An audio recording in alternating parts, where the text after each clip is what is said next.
Fort Greene, Brooklyn. Regarded as one of the upcoming living areas in New York City, in the span of 2 decades, Fort Greene has undergone a drastic shift in culture.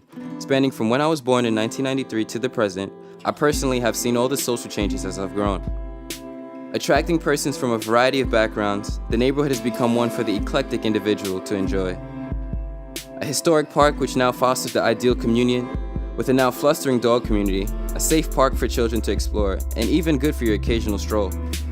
Institutions such as Brooklyn Technical High School also contribute to the culture of the neighborhood with a student population of 5,466. The students are heavily involved within the community. This all in recent time, there is still a polar to the comfort of life. Since the neighborhood first became a new neighborhood, relatively expensive resources have flooded the markets, rent prices and property values have increased, and high-rise luxury apartments have all been built in proximal distance to remaining low socioeconomic individuals. Interviews with well-respected business owners whom have been in the neighborhood for generous time will give you a better scope into the transformation of Fort Greene. Past to present, okay. In the past, it was a mixed neighborhood. Mostly Hispanics and blacks. And now it's actually mostly European. It's a lot more Europeans. And what about like socioeconomics, like social class differences? Do you notice any? When you say social class, what do you mean? Like economic, like yearly income. Oh, how do you live? Culture that comes with the income, you know what I mean? Yeah, of course. They live a lot better than we do. Not that we do. They just live more different. They're more. Let me put it to you this way. So, in other words, I wouldn't go buy a $4 sandwich from Ralph. I would go buy a $9 sandwich from like a big high-end store like Provision. Right. Or, you know what I mean? Yeah.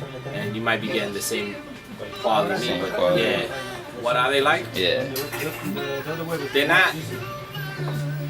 They're like they're nice people and everything, but they're not neighborhood friendly.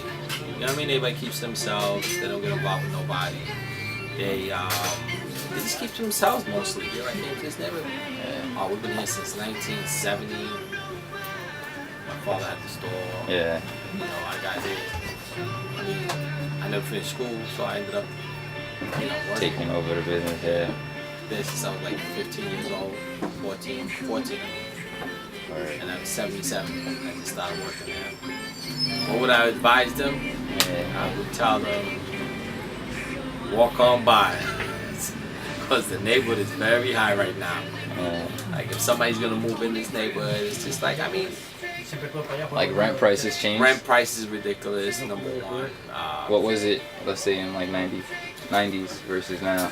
I don't know. 90s like 400 or 500, you know. Yeah. You get a good apartment, maybe 800 is a lot, but now it's like a studio, it's $2,600, $2,800. That's crazy. You know what I mean? Well, Let me put it to you this way. Let me make you an example. In about 3-4 years ago, we got rid of the building on Lafayette Avenue. Right. The rents were $800 and $700. It's been 2 years now. Now some of the tenants that moved out, and the new tenants that live in it, they're paying $2,600, $2,800 for a studio. I remember that. You know? So maybe I'm in the wrong business. Thank you, Rob. Change, but at least allow the people who are going to be affected by the change to have a voice.